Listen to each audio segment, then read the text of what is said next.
Guys, dito may umorder ng Starbucks, hindi mainom yung ano, kape.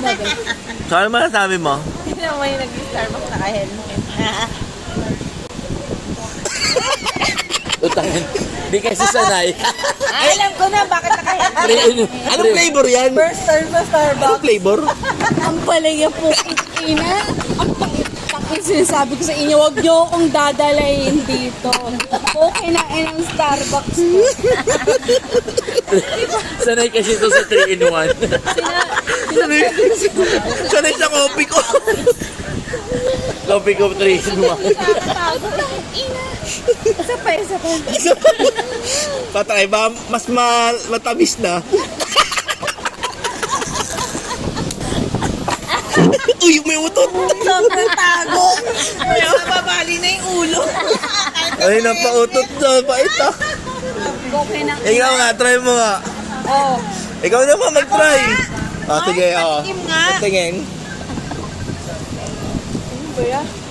paitang po. Seryoso?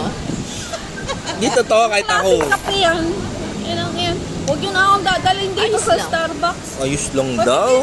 Ayos lang.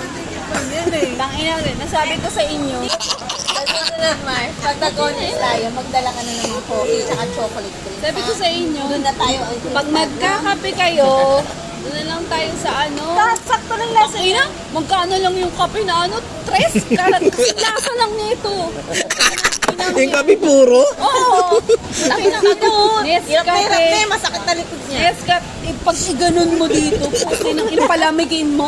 Ano mo nadami mo sa straw? Yan. Buisit. Buisit yung straw. Ang mahal lang binayaran. Ang gamit niyan. Imaginein mo, Oo. magkano to? 200?